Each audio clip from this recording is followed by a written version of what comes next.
안녕하세요, 이광입니다. 이번 시간은 딱 알아야 할 시리즈의 마지막 편으로 편집기에 대해서 좀 살펴보려고 합니다. 대표적으로 프리미어나 파이널 컷, 베가스, 아비드 미디어 컴포저 이런 것들을 편집기라고 부르죠. 영상 편집 프로그램들은 종류가 굉장히 많아요. 무료로 쓸 수 있는 프리웨어서부터 수백만 원대까지 엄청나게 다양한 종류의 편집기들이 존재합니다. 그래서 오늘은 어떤 편집기가 좋다 나쁘다를 이야기하는 자리가 아니고요. 영상 편집에 대한 어떤 기본적인 기초 지식들을 다루려고 해요. 그렇기 때문에 이런 식으로 편집하세요, 컷 편집은 이렇게 합니다, 단축키는 뭡니다를 알려드리는 시간이 아니에요. 그걸 혹시 기대하신 분들이 있다면 다른 영상을 찾아보시면 될 것 같아요. 여러분들이 영상 편집 프로그램을 처음 시작하셨을 때 공통적으로 놀라시는 부분이 하나 있어요. 그게 뭐냐면, 아니, 왜 이렇게 메뉴가 많아요? 꼭 이렇게 많은 메뉴들을 다 알아야만 편집을 할 수 있는 건가요? 라고 엄청 놀라시는 분들이 많이 있어요. 아니, 저는 그냥 간단하게 컷 편집만 하고 싶어요, 컷 편집만 해야 되는데 이 많은 메뉴를 다 알 필요는 없는 거죠? 라고 물어보시는데, 그 많은 메뉴들이 바로 컷 편집을 하기 위해 존재하는 메뉴들입니다. 사실 영상 편집의 90%는 컷 편집이라고 봐도 무방해요. 그런데 이게 옛날에는 맞는 말이었는데 요즘은 조금 달라진 것 같아요. 예전에는 한 90% 정도가 컷 편집이 차지하는 비중이었다면 요즘은 한 60%, 70% 정도로 컷 편집의 비중이 낮아진 것 같습니다. 그리고 그 나머지의 30, 40%를 차지하는 것이 바로 자막이죠. 특히 유튜브용 콘텐츠를 만드실 때 컷 편집을 얼마나 잘하느냐만큼 중요한 것이 바로 얼마나 재미있고 독특하고 도움이 되는 화려한 자막을 집어넣느냐, 이것이 영상 콘텐츠의 품질을 좌우하기도 해요. 그래도 아직까지 영상 편집에서 가장 큰 부분을 차지하고 있는 것은 컷 편집입니다. 이 컷 편집을 얼마나 빠르고 정확하고 편리하게 할 수 있느냐, 이게 바로 영상 편집에서 가장 큰 역할을 하고 있는 것이기도 해요. 그리고 이 컷 편집을 잘하기 위해서 그렇게 많은 메뉴들이 존재하게 되는 겁니다. 왜냐하면 요즘처럼 여러 개의 카메라로 동시에 촬영하는 경우에는 그렇게 촬영된 많은 원본 소스들을 에러 없이 불러와야 하고요. 그렇게 불러온 소스들을 잘 불러와서 검색할 수 있도록 하고, 동기화하고, 오디오 비디오 싱크를 맞추고, 이런 기본적인 작업들이 잘 돼 있어야 컷 편집을 원활하게 할 수 있거든요. 그래서 영상 편집기에 있는 모든 메뉴들을 여러분들이 다 아실 필요는 없지만 주요한 메뉴들은 다 꿰고 계셔야 정확한 컷 편집을 진행하실 수 있게 되는 거예요. 초보자들을 위해서 그냥 영상 소스만 넣으면 다 알아서 편집해주는 그런 편집기들이 있으면 얼마나 좋겠어요. 그런데 지금까지 다 알아서 편집해주는 편집기들이 없었던 것은 아니에요. 근데 하나도 성공하지 못하고 다 실패했어요. 자동 편집 프로그램들은 전문가들의 마음을 읽어가지고 그 포인트들을 다 짚어내지는 당연히 못하겠죠. 그러다 보니까 전문가들은 이런 식의 자동 편집 프로그램들을 쓰지 않아요. 그러면 초보자들은 이런 자동 편집 프로그램들을 쓰면 좋을 것 같죠. 그런데 함정이 하나 있어요. 그게 뭐냐면 영상 편집에서 초보자들은 존재하지 않는다는 거예요. 영상 편집에서는 도구에 익숙한 전문가들과 아직 익숙하지 않은 전문가들만 존재할 뿐이죠. 초보자들은 편집을 하지 않습니다. 그저 감상만 할 뿐이죠.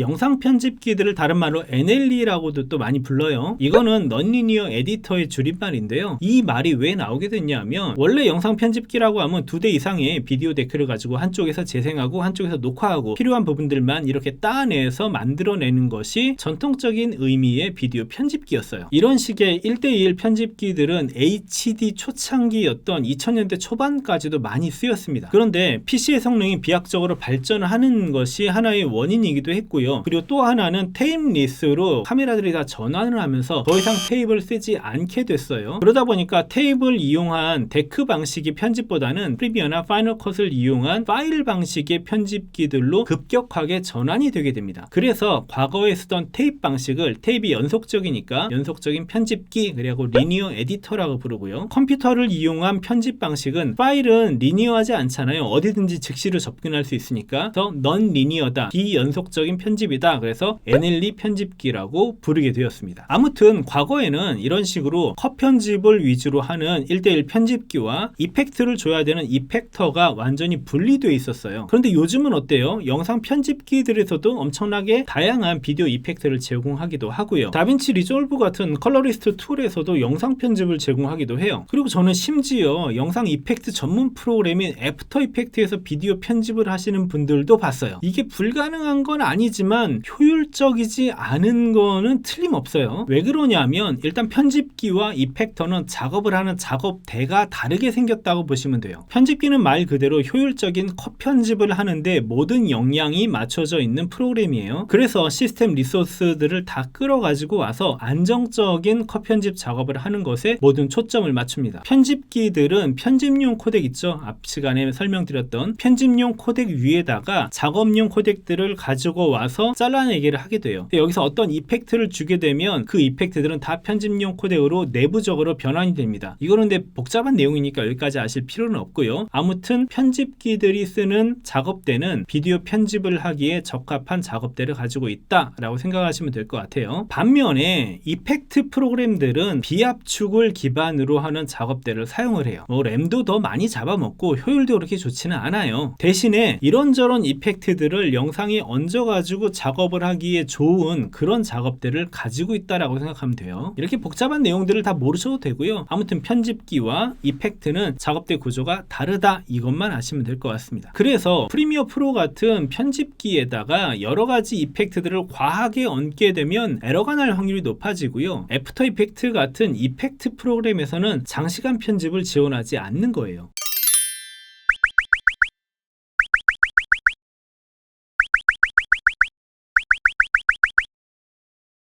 그리고 비전문가들이 영상 편집을 하게 되면 실패하는 과정을 꼭 한 번은 거치게 돼요. 그 원인이 뭐냐면 포기할 줄 모르기 때문에 그런 거예요. 영상 편집에서 가장 중요한 게 뭐냐면 잘 포기하고 잘 버리는 게 중요합니다. 특히 영상을 찍은 촬영자가 편집까지 하게 되면 문제가 많이 일어나요. 장면을 볼 때마다 내가 이걸 어떻게 찍었는데 이거 찍는데 정말 고생 많이 했는데 이건 살려야 해, 이런 마음들이 들게 되는 거예요. 그걸 편집 과정에서 다 살려내다 보니까 영상은 길어지고 지루해지고 이야기는 어디로 가는지 모르겠고 스토리텔링은 자체가 다 사라져버리는 이런 일들이 발생하게 되는 거죠. 하고 싶은 말이 많더라도 하나의 영상에 모두를 담아낼 수는 없는 겁니다. 꼭 필요한 것들만 남겨놓고 남는 것들은 과감하게 버릴 줄 알아야 좋은 영상을 만드실 수가 있어요. 이게 편집의 기본이 되는 거죠. 그리고 내가 익숙하게 쓸 수 있는 효과가 아니라면 굳이 효과를 많이 쓰실 필요도 없어요. 최근에 어떤 유튜브 컨텐츠들이 화려한 이펙트들을 제공하는 것들이 많지만 그런 효과들이 좋은 컨텐츠들을 만들어내지는 못합니다. 결국에 남게 되는 훌륭한 컨텐츠는 얼마만큼 스토리텔링이 잘 돼 있느냐, 이런 컨텐츠들이 좋은 것들로 남게 되는 거죠. 그러니까 영상 편집기에서 가장 중요한 게 바로 정교한 컷 편집이 되는 거예요. 영상 전체의 흐름을 머릿속에서 파악을 하고 편집을 시작하기 전에 영상의 포인트들, 편집점들을 잡아가지고 이걸 기반으로 시나리오를 만들어서 작업을 하셔야 좋은 컷 편집을 할 수 있게 됩니다. 그리고 결국은 이것이 바로 편집자의 능력이 되는 거죠.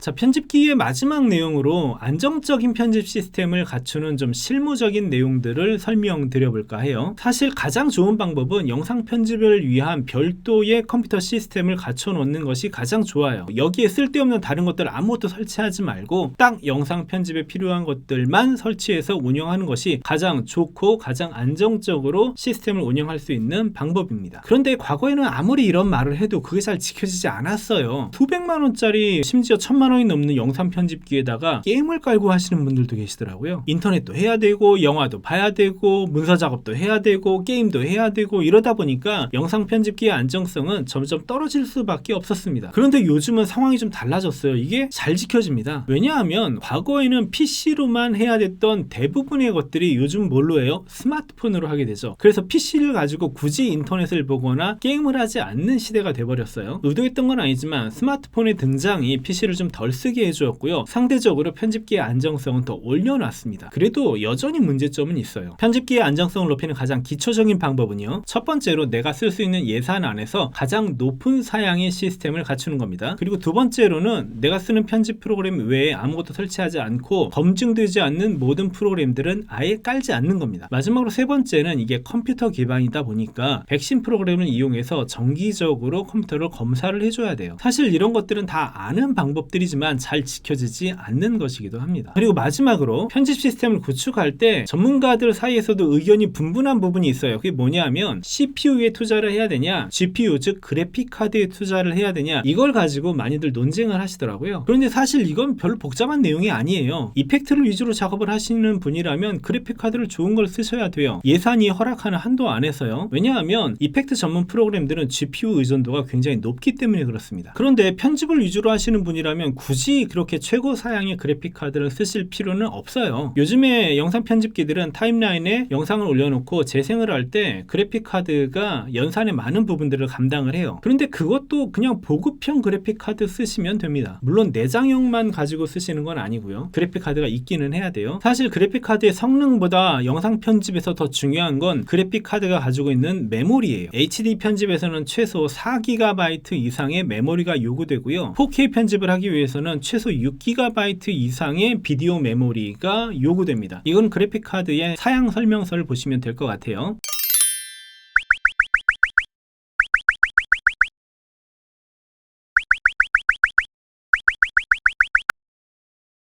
오늘은 특이하게 편집기에 대해서 이야기를 하면서 영상 편집이 실제로 어떻게 이루어지는지 버튼 하나 설명하지 않았어요. 어떤 분들은 영상을 보시고 이 뭐야? 이게 무슨 편집기야? 하시는 분들도 계시겠지만 실제적인 프로그램 사용법은 프로그램 튜토리얼을 강의하는 다른 유튜브 강의들이 많이 있으니까 그걸 살펴보시면 될 것 같아요. 여기까지가 딱 알아야 할 정도의 편집기였습니다. 영상이 도움이 되셨다면 추천과 구독 부탁드립니다. 오늘 편집기 편을 마지막으로 당장기강 딱 알아야 할 시리즈 10부작 마무리가 되었습니다. 첫 번째 시간을 할 때 이 10개의 강의를 언제 다 하나 생각했었는데 이렇게 마지막이 오긴 하네요. 이 딱 알아야 할 시리즈 10부작을 다 보시면 완벽하게는 아니더라도 어느 정도 영상 분야에 대한 기초는 쌓으실 수 있다라고 생각이 되어집니다. 앞으로는 이거보다 좀 더 들어간 시리즈를 기획을 하고 있고요. 진짜 실무적인 내용들도 다뤄볼 수 있을 것 같습니다. 지금까지 당장 기강 딱 알아야 할 시리즈를 시청해주신 여러분들께 감사를 드립니다. 감사합니다.